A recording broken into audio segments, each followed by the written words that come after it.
अस्सलामुअलैकुम स्टूडेंट्स, आज हम पढ़ेंगे क्लास 9 केमिस्ट्री का चैप्टर नंबर 1 का स्टार्ट। तो यहाँ से जो याद करने वाला है वो है what is chemistry.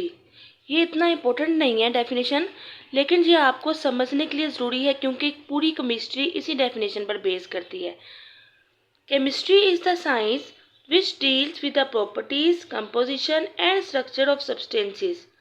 Chemistry science की ऐसी ब्रांच है जिसमें हम प्रॉपर्टीज़ पढ़ते हैं। किसी भी चीज़ की प्रॉपर्टीज़ मतलब खसूसियात पढ़ते हैं कि ये जो चीज़ हमारे पास है इसके अंदर कौन कौन सी खसूसियात हैं। कंपोजिशन बनावट पढ़ते हैं कि ये जो चीज़ हमारे पास है वो किन चीज़ों से मिलकर बनी है। एंड स्ट्रक्चर मतलब साख पढ़ते हैं, मतलब जो चीज़ है वो उसके अंदर जो एटम्स हैं उनका स्ट्रक्चर क्या है। और ये प्रॉपर्टीज़, कंपोजिशन एंड स्ट्रक्चर किसका पढ़ते हैं? Of substances. सब्सटेंस मतलब जिस चीज़ की हम बात कर रहे हैं। Pure form of matter, substance ऐसी चीज़ जो प्योर फॉर्म में हो, खालिस फॉर्म में हो, उसको कहते हैं सब्सटेंस। अब केमिस्ट्री में हम मिसाल के तौर पे लेते हैं वाटर। सब्सटेंस है हमारे पास, तो वाटर की प्रॉपर्टीज़ को पढ़ना, वाटर की कंपोजिशन को पढ़ना, वाटर के स्ट्रक्चर को पढ़ना, इसको केमिस्ट्री कहते हैं। वाटर की प्रॉपर्टीज़ क्या है? ये वाटर का मेल्टिंग पॉइंट क्या है, कौन से पॉइंट पे मेल्ट होता है, कौन से पॉइंट पे बॉईल होता है। वाटर का कलर क्या है? कलरलेस है। ऑर्डर क्या है? ऑर्डरलेस है, खुशबू नहीं होती। टेस्ट क्या है? टेस्टलेस है। कंपोजिशन क्या है वाटर की?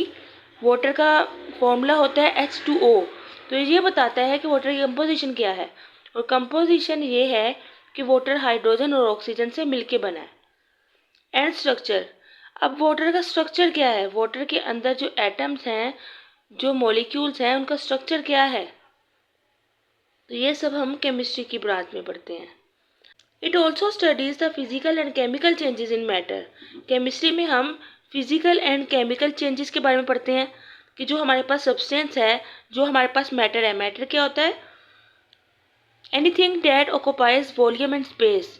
हमारे इर्द गिर्द कोई भी चीज़ जिसका वजन हो और जो जगह घेरती है उसको मैटर कहते हैं। तो केमिस्ट्री में हम मैटर की फिजिकल और केमिकल चेंजेस के बारे में पढ़ते हैं।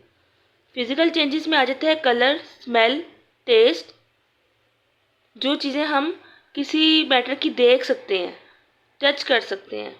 और केमिकल चेंजेस में आता है, फॉर एग्जाम्पल जब वाटर में केमिकल चेंज होगा तो वाटर हाइड्रोजन और ऑक्सीजन गैस से मिलकर बना है H2O, तो केमिकल चेंज की वजह से हाइड्रोजन गैस और ऑक्सीजन गैस अलग अलग हो जाएगी।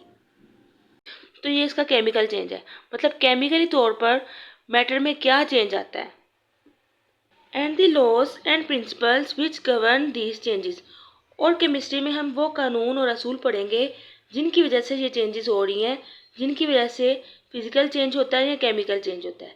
तो यहाँ जो याद करने वाला काम है वो सिर्फ इसकी डेफिनेशन है, बाकी आपने सिर्फ समझना है ताकि आपको केमिस्ट्री पढ़ने में आसानी हो और आपको पता चले कि केमिस्ट्री की अंडरस्टैंडिंग क्या है।